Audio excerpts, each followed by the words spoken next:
O programa Bolsa Família completa 20 anos em outubro e nessas 2 décadas se tornou um marco no combate à pobreza e na promoção da igualdade de oportunidades. Estudado ao redor do mundo e alvo de disputas políticas e ideológicas no Brasil, o programa de transferência de renda apresenta resultados robustos no que se propôs até agora. Um estudo do Instituto Mobilidade e Desenvolvimento Social avaliou a permanência dos filhos de beneficiários do Bolsa Família no programa. Os dados mostraram que 64% dos dependentes de beneficiários de 7 a 16 anos em 2005 já haviam deixado o cadastro único em 2019, quando eles já estavam na faixa etária de 21 a 30 anos. Dos que permaneceram no cadastro, somente 20% recebiam o Bolsa Família no início da vida adulta. Outros 14% estavam cadastrados, mas não recebiam o benefício, o que indica que já estavam acima da linha da pobreza.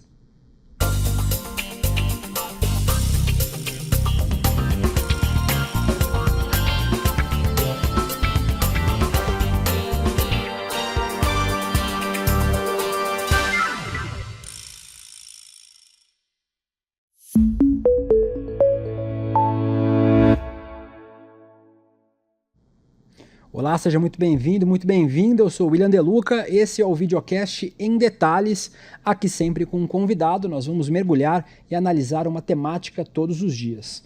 Hoje eu converso com o servidor público de carreira e especialista em políticas públicas, Pedro Pontual. Pedro, um prazer receber você aqui de novo no ICL. O prazer é todo meu, William, de estar aqui no ICL, participando das discussões que o ICL sempre promove sobre a parte séria do nosso país, e sempre de um jeito muito bom para que todo mundo possa entender e acompanhar a pauta política. A gente vai falar hoje, Pedro, sobre um tema que você entende bastante, sobre o Bolsa Família, um dos principais programas de transferência de renda, não só do Brasil, mas do mundo. Eu queria que você começasse falando para quem está assistindo a gente o que o programa mudou nesses 20 anos. Agora, em outubro, ele completa 20 anos. Nesse período, o Brasil mudou muito e o programa também mudou. Eu queria que você falasse um pouquinho sobre as mudanças do programa. Eu acho que é bem interessante, porque a gente tem 20 anos de Bolsa Família, e é um programa que ele passou por constante amadurecimento, né, e melhorias. Então, como tem que ser uma política pública. Vamos lembrar que até hoje se disputa a origem do Bolsa Família, que foi inquestionavelmente implementado em 2004. E ele chega como sendo uma lógica de que você precisa romper o ciclo da pobreza, que colocando em termos bem simples assim, você tem a família que precisa complementar a renda, as crianças vão para o sinal, para o semáforo, né, talvez vender bala para receber o dinheiro ou pedir dinheiro, e, portanto, elas ou saem da escola para isso ou nem entram na escola. E quando essas crianças também elas começam a ter suas famílias, isso se repete. E você mantém, então, perpetua um ciclo de pobreza e miséria. E o Bolsa Família, então, apesar da gente discutir muito o auxílio financeiro, o grande objetivo dele é você quebrar esse ciclo. E aí a criança não precisa mais ir para a rua pedir o dinheiro ou vender bala no sinal.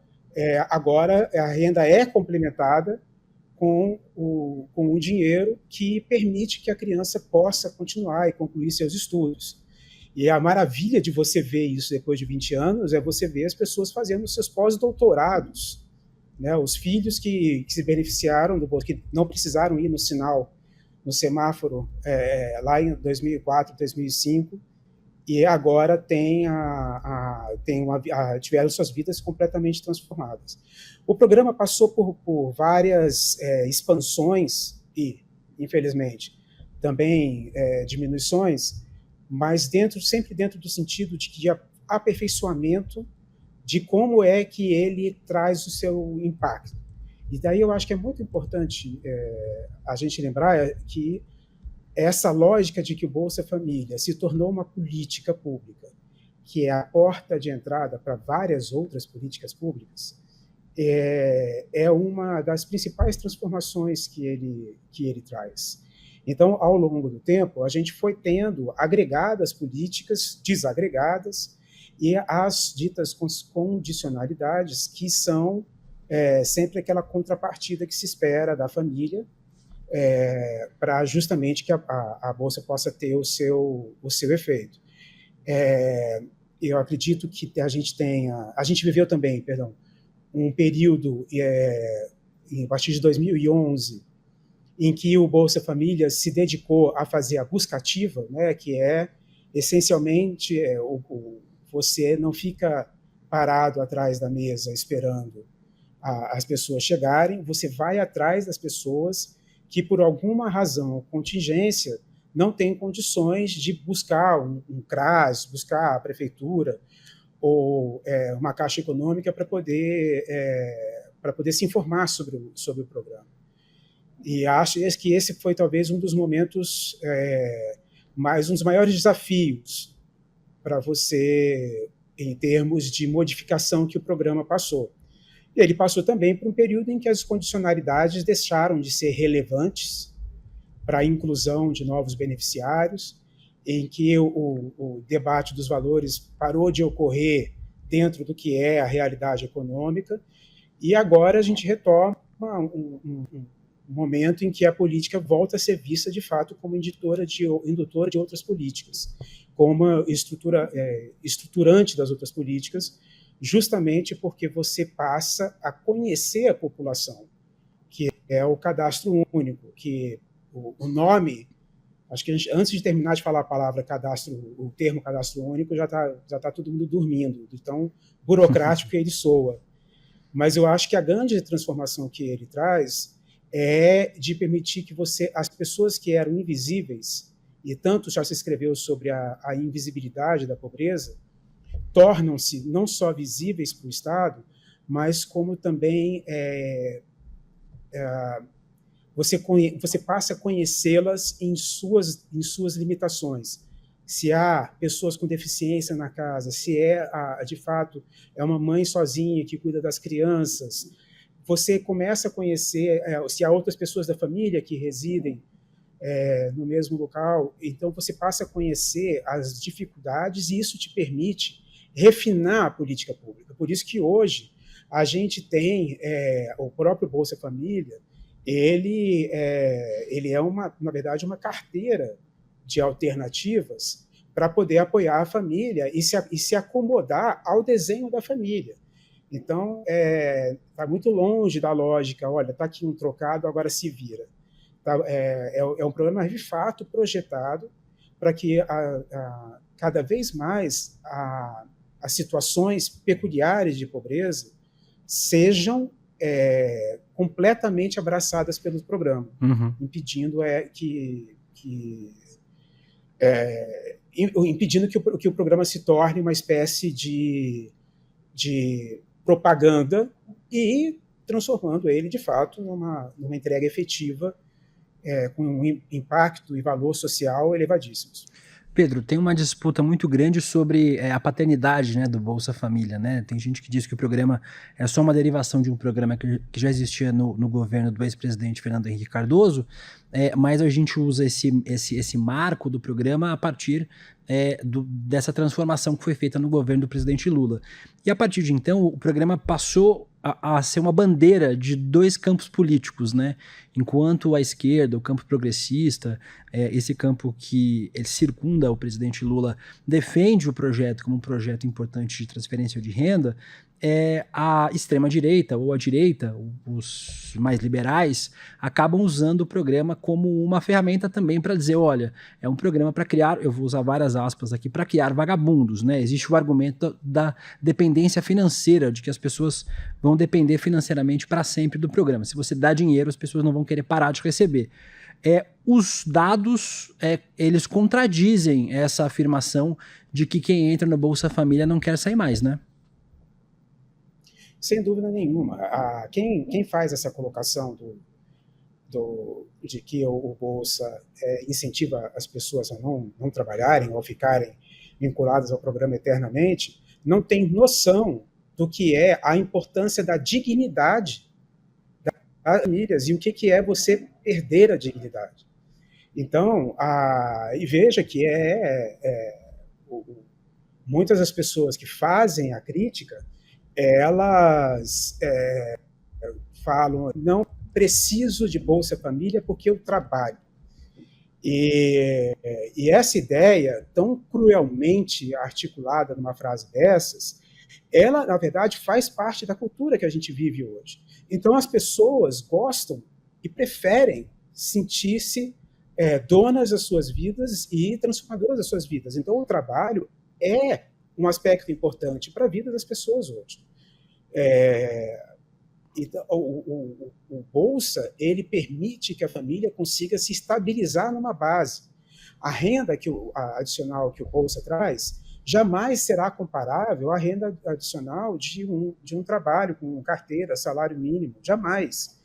E veja, quando você fala essa lógica de que as pessoas gostam de ficar sustentadas pelo Estado, há muitos grupos, talvez na sociedade, ainda que pequenos em quantidade, mas bastante diversos, que estão talvez num outro patamar de renda muito superior e que, de fato, gostam da condição de ficar no sustento pelo Estado. Mas os grupos que são o público-alvo do Bolsa Família é uma situação absolutamente diferente. São pessoas que elas estão em busca do resgate, de ter a dignidade, porque elas conseguem conquistar as suas coisas por meios próprios. A gente pensa na caridade, e aí, William,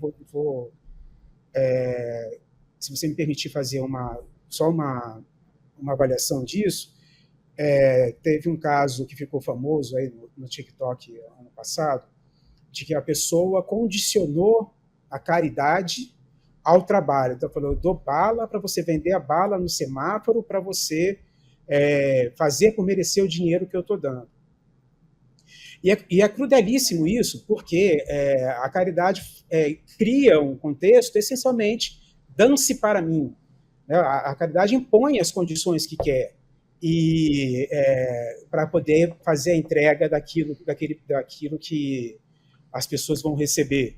Então, pedir coisas não carrega uma dignidade. O Bolsa Família não te permite viver sem trabalhar e te permite sonhar e, como a gente está vendo hoje, os números claramente deixam visível, conquistar o seu espaço de trabalho para ganhar as suas rendas.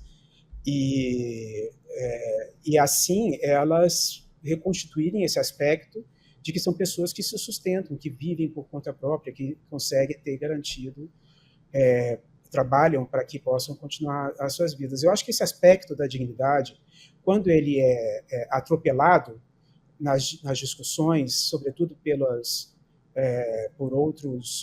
por lados que não conhecem a existência da miséria e nunca se nunca se preocuparam em se colocar no lugar, né, aquela experiência da alteridade, se colocar no lugar do outro e perceber como será que eu reagiria nessa situação. E a principal questão de fato, uma questão de que qualquer pessoa hoje que não tenha um emprego, ela só não o tem porque ela não quer, por falta de desejo de trabalhar. E isso faz com que, se você der o Bolsa Família, então a pessoa vai continuar sem o desejo de trabalhar, porque a gente criminaliza a pobreza de várias formas, incluindo essa, de dizer que a pobreza ela é responsável por ela mesma existir. E a gente sabe que a pobreza, sobretudo com o conceito que acabou sendo desenvolvido ao longo do Bolsa Família, o conceito de pobreza multidimensional, que ela mina a própria base e capacidade da família. Como uma mãe de família com crianças pequenas consegue um emprego que jamais vai permitir que ela leve essas crianças e ela não tem com quem deixar. Então, significa que essa pluridimensionalidade da pobreza, que, na verdade, é a falta de recursos em muitas dimensões, muito além de uma receita financeira, que inclui até mesmo a segurança alimentar, que é outro conceito que foi agregado muito rapidamente ao Bolsa Família e hoje também é um conceito sólido. Isso significa que a discussão da pobreza e suas soluções e erros de política pública eventuais, porque eles acontecem, precisam ser discutidos em cima da realidade e não do mundo imaginário, preconceituoso e mal que existe na cabeça de uma quantidade de pessoas no Brasil que vilaniza a pobreza simplesmente por ela existir.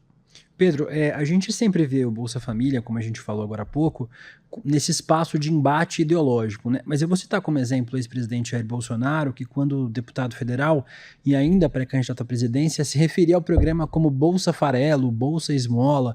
É uma coisa comum de ouvir, em especial em campos da extrema-direita, esse apelido contra o Bolsa Família. Mas, curiosamente, nem o governo do ex-presidente Jair Bolsonaro conseguiu acabar com o programa, né? Ele tentou mudar a identidade, mudar o nome. Eu queria te perguntar se você acha que dos legados que os governos progressistas deixaram nesse país, o Bolsa Família é um dos mais sólidos e mais difíceis de se derrubar? Eu concordo 100% com a sua afirmação. Um dos mais sólidos, difíceis de derrubar, fica parecendo desafio, melhor não colocar dessa forma. Porque esse fato se tentou nos últimos 4 a 6 anos. E eu acho que existe também uma forma de você minar a confiabilidade do programa, porque, veja, toda política pública, na verdade, tudo que você acaba fazendo tem uma margem de erro, né, na nossa vida. A política pública não é diferente. Você vai ter uma margem de erro. Qual que é a margem de erro, por exemplo, que você existe, também colocando de maneira bem direta, que existe no Bolsa Família? Um erro possível é você colocar para dentro do programa alguém que não pertence ao programa, alguém que estaria, por outras razões, fora dessas regras, certo? Então, é um erro que você acaba cometendo, e isso é uma distorção do programa. A pessoa não era para estar e está no programa recebendo aquele valor. Um outro erro é você ter uma pessoa que deveria estar no programa, mas não está. Então, esse é um outro erro da política pública. Se a gente fala de uma política pública que trabalha, que o número referência já foi 10 milhões de famílias, hoje ele está maior em função de uma expansão desordenada, mas que acabou agora se reorganizando, está no processo de se reorganizar. Se você observa um programa dessa magnitude, significa que se você tem 0,5% de erro, você tem o 10% de 10 milhões seria 1 milhão, o 1% de 10 milhões seria 100 mil, o 0,5% é 50 mil. Se você tiver 0,5% de erro, você tem 50 mil pessoas que vão estar no programa sem precisar estar. Aí, uma matéria jornalística que pega um personagem que acha 2 famílias numa cidade que estão no programa quando não deveriam estar. E essa matéria acaba representando toda a realidade do programa como se isso fosse o que de fato ocorre. Quer dizer, o programa é cheio de pessoas que não deveriam estar dentro dele. E esse tipo de argumentação, que acaba não sendo uma argumentação honesta para você discutir a política pública em si, porque, veja, o debate é importante, as críticas são importantes para promover as melhorias, mas elas precisam ser minimamente honestas com o que se procura fazer. Quando se traz dessa forma, você cria um preconceito, uma resistência muito grande, e você um pouco que descarta o mérito do gestor do programa e a própria confiabilidade.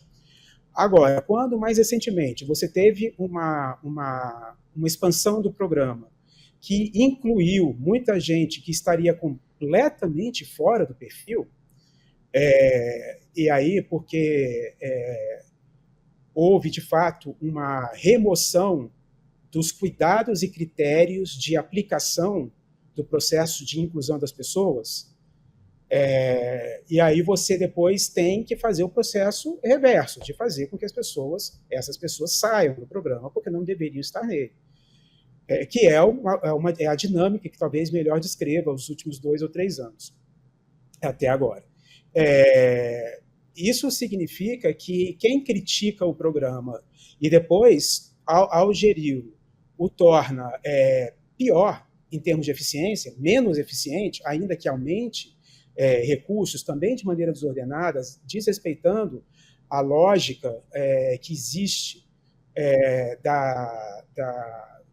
desse tipo de personalização do apoio para abraçar as famílias, e pior ainda, criando um incentivo perverso, que é um problema que a política pública precisa ser redesenhada sempre para não fazer, que criou o fenômeno de muitas famílias monoparentais, porque a estrutura de critérios nos últimos 2 anos, ela era uma estrutura que induzia as pessoas a estarem cada uma num lugar separadas, para maximizar a receita oriunda do programa. Então, esse tipo de... a gente percebe o grau de baixa maturidade e capacidade de diálogo com a política pública, que envolve tantas pessoas, você tem dezenas de milhões de pessoas, e que que na hora que você tem, de fato, as ferramentas na mão para fazer isso, você sequer se preocupa em ter qualquer tipo de critério, mostrando que, na verdade, essa interpretação mais ofensiva ao programa e aos seus beneficiários na verdade, um ponto de vista que a pessoa que está fazendo a interpretação carrega, ou seja, essa interpretação fala muito mais sobre quem está anunciando a interpretação, quem está enunciando a interpretação, do que sobre o programa propriamente dito. A gente tem outros aspectos em relação ao programa, né? Um programa de transferência de renda, mas ele tem impactos muito grandes também em outras dimensões sociais, como a saúde e a educação, né? Por que esse programa, apesar de ser um programa de transferência de renda, de redução de pobreza, também tem impacto nessas outras políticas públicas, Pedro? Porque ele foi pensado para isso. A gente vem da lógica do auxílio, ou diversos auxílios, para poder apoiar as famílias e garantir que elas tenham uma situação menos miserável, para você começar a fazer um tipo de acordo com as famílias, de que, olha, eu vou colocar esse dinheiro na sua conta, mas eu preciso que você se comprometa a manter a criança nas escolas. E esse, por exemplo, foi o desenho do modelo Bolsa Escola, que foi implementado pelo governo do Distrito Federal, lá também pelos idos de comecinho dos anos 2000. E que traz esse aspecto de que você agora está procurando induzir um comportamento diferente por meio da política pública, e um comportamento que é positivo, que tem um impacto positivo. E aí, a partir disso, o programa vai se ampliando e fala, olha, você tem que vacinar também as crianças, elas têm que ter acompanhamento médico preventivo, e você vai, então, expandindo essa discussão junto com a capacidade do Estado de oferecer o serviço. Afinal de contas, você não pode criar a condição de que a criança tem que ir para a escola sem haver uma escola para que ela possa ir. Então, é uma construção que tem que ser cuidadosa quando as prefeituras se juntam ao programa. É uma construção também que se beneficia muito da nossa estrutura federativa, que ela não é uma estrutura fácil para você criar políticas públicas. Mas o Bolsa Família, ele lida bem quando ele coloca as prefeituras como as gestoras locais e, portanto, com toda a capacidade de fazer o acompanhamento das famílias e do cumprimento das condicionalidades, do que você tentar fazer tudo à distância, centralizado, que seria fabulosamente caro, complexo e provavelmente ineficiente. E aí você começa, outro aperfeiçoamento que o programa teve ao longo do tempo, a remunerar as prefeituras pela boa gestão do programa. Você enfrenta a questão de que professores começam a não reprovar alunos para que a família não perca o Bolsa. E aí você começa a fazer a discussão que é necessário fazer em termos da qualidade da educação e da formação do aluno, para que você não crie, então, um impacto negativo, um incentivo negativo, aqueles incentivos perversos que eu mencionei que a política pública pode trazer. E ao longo desses 20 anos, você tem hoje um resultado que demonstra que, apesar de todas as dificuldades vividas nessas 2 décadas, você tem um impacto claramente positivo em aumentar a preocupação das famílias com o acesso à saúde e a escolaridade da população. E é porque o programa ele é desenhado para isso. A ideia do cadastro único, de novo o termo burocrático, ele permite que você tenha um mapeamento das pessoas que precisam das políticas públicas.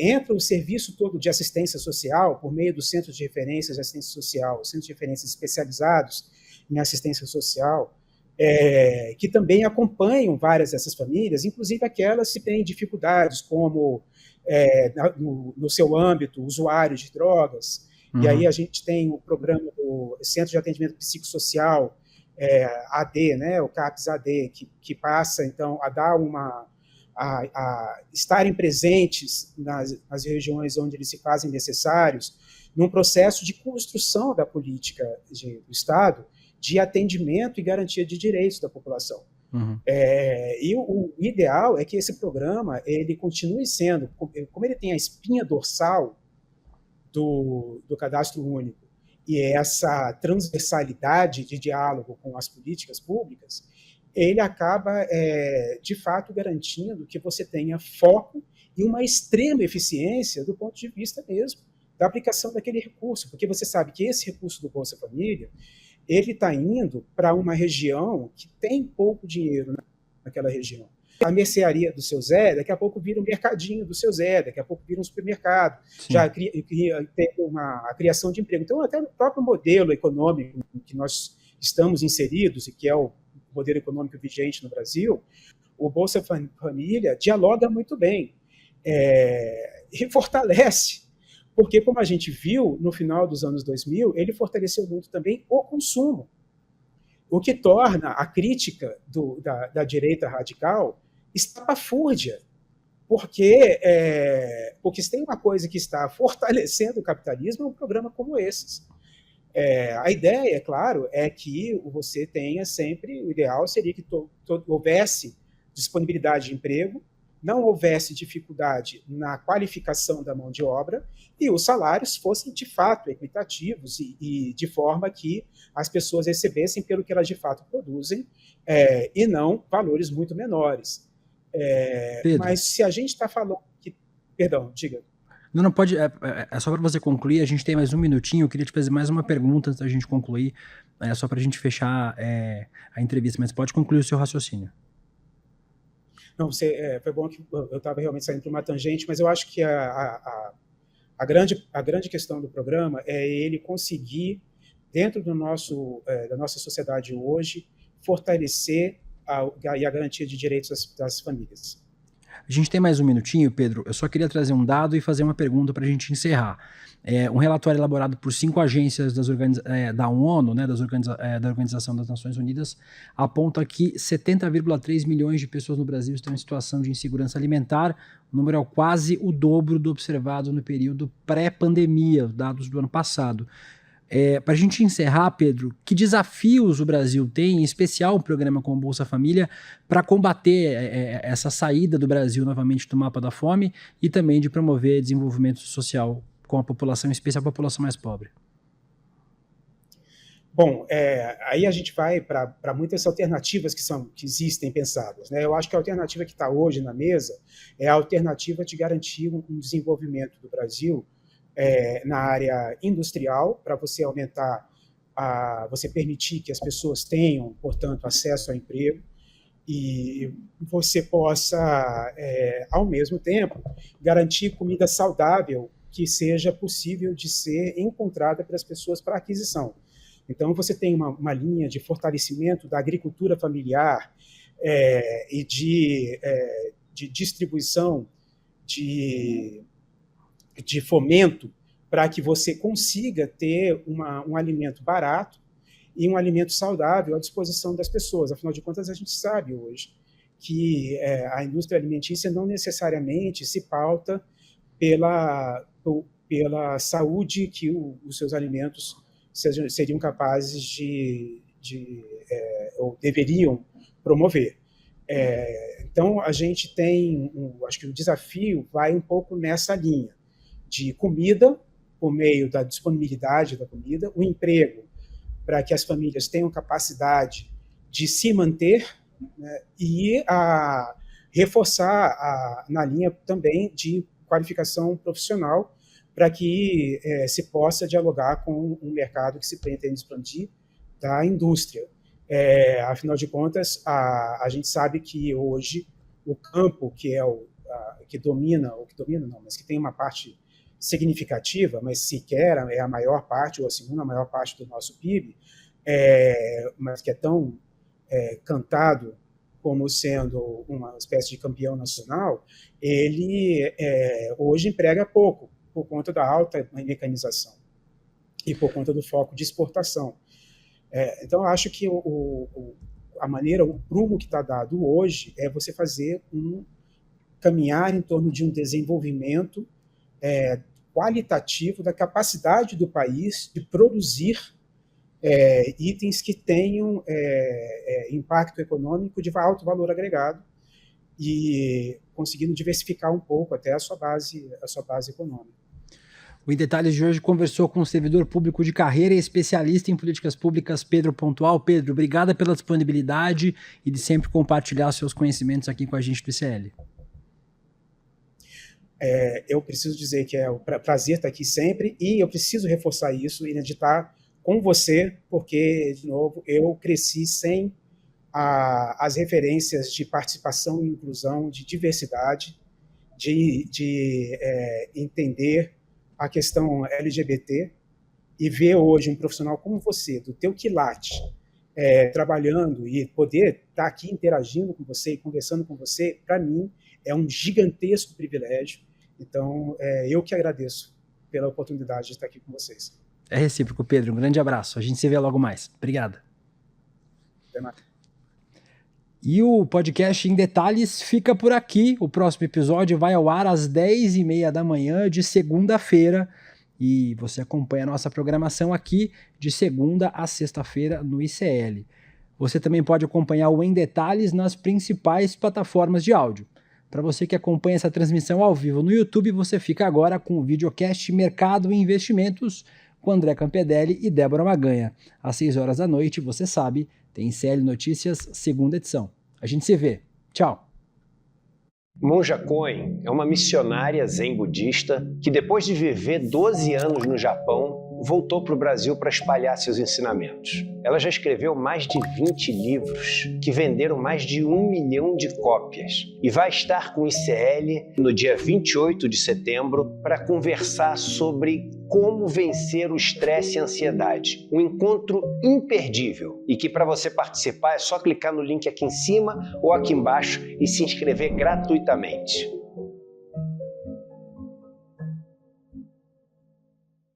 Oi, gente, tudo bem com vocês? A gente veio hoje contar um pouquinho sobre o curso de Saúde Mental e Cuidado que o Instituto Conhecimento Liberta está oferecendo. O curso é comigo, Bia. E comigo, Renan. Nós somos psicólogos, professores, trabalhamos com formação e com cuidado em saúde mental e a gente quer propor para vocês uma discussão bastante crítica e necessária sobre o campo da saúde mental. Nesse curso da gente, que faz parte dos mais de 200 cursos do Instituto Conhecimento Liberta, a gente vai pensar sobre as questões da saúde mental, para além da loucura, para além do adoecimento, para além da psicopatologia, pensando questões como direitos humanos, gênero, raça, classe, sexualidade. Então, venham juntos e juntas discutir com a gente.